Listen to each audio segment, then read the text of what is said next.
Today we're kicking off J-Horror July with one of the lesser known ones, as far as I'm aware anyway, and that is Kairo.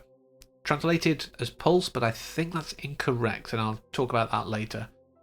When I'm talking about these films, by the way, for this month, I am learning Japanese at the moment, so hopefully my pronunciation will at least be as good as my English, which sometimes is terrible anyway, so it's a low bar. But I will be using the traditional naming system as well, of family name and then given name, not the other way around. I feel it's more respectful, just my choice.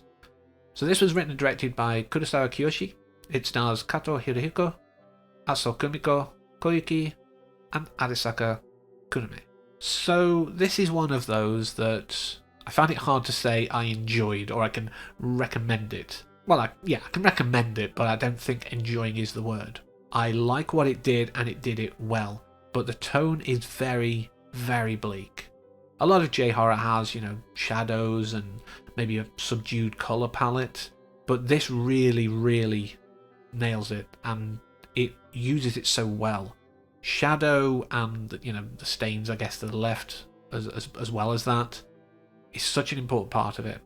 And that dark tone, that feeling of constant dread, is why I think this is a good film. It tries to do something and it achieves it. That bleak tone might not be for everyone, but I really lap it up. And I did notice something, because, it's about the internet and things like that, and it felt at this time there was a lot of stuff that was using technology for horror, especially in Japan. It's almost like this weird fear of technology, despite the fact that Japan is really good at making technology and miniaturizing it ridiculously. But that led me to look stuff up, and I know I don't normally like to, but it wasn't looking up other people's opinions of the film. It was trying to get the cultural subtext, if you will, or context, because I just really felt this thing of why was this prominent. Now, at the time, Japan's economic dominance was on the wane. If you've played the Yakuza series, you'll be familiar with the concept of the bubble in the 80s, etc. It's very much that kind of thing. That economic boom was coming away, and people were starting to struggle. And because of that, the rate of people electing to remove themselves, to put it in friendly terms, was also rising. I mean, we had it in the Great Recession in the 1920s. I don't know, I wasn't alive then, despite rumours to the contrary. But we had things like this. We've had this a lot. When economic downturn happens, people don't want to stick around for it. So when you look at films like this, around this time, that have this fear that, technology is on the rise and maybe it's going to take over jobs. We're seeing it now with AI. It's not why I did this now, by the way, but it's relevant. When these kind of things happen, these technical revolutions, it can create a fear, especially if economic situations at the time are not great.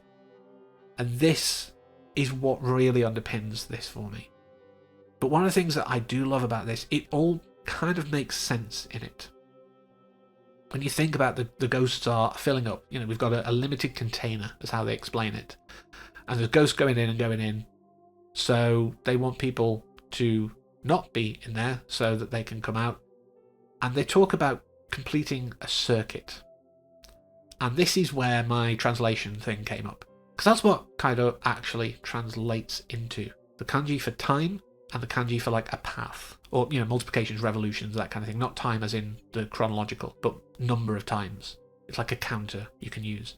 So we have that, which basically that translates into circuit. And they talk about this circuit being completed, and the circuit's open now. There's enough in there that the worlds are bleeding together. And this is where I've got a bit of a conflict as well, though, because there's a lot of people who are ending their lives. So what's happening to them? If the ghost bowl, if you will, is full, and they needed to complete the circuit so that they could get out and tell people not to end themselves, like, what's happening to the ended ones? It's one of those where there's a lot of interpretation to it. That's a bit of a sticking point that I haven't got a satisfactory answer to. Are they just ending and dissipating? Or is there something else there? But there's a lot of great misdirects. I mean, even in the first scene, we have, him standing still, this sort of, full sense of security. He's like, oh, it's fine, he's there. And then all of a sudden, he's, everything's gone very bad, shall we say.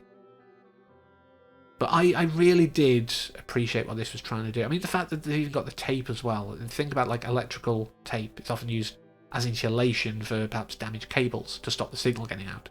That's why the doors are taped up. It's like, you know, increasing resistance in the circuit rather than letting it open.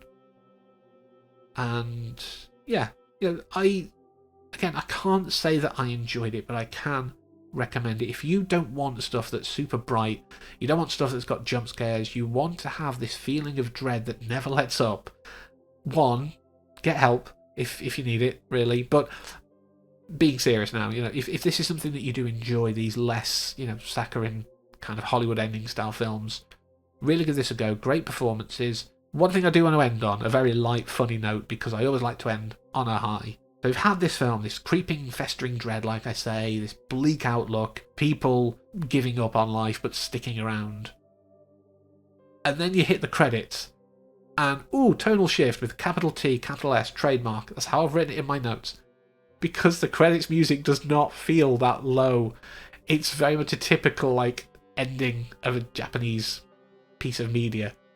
That very upbeat thing, it just felt very jarring, but again, I enjoyed it because of that shift, and it's very culturally appropriate.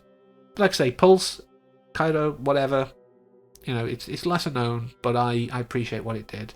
Next time, I might do one of the big ones.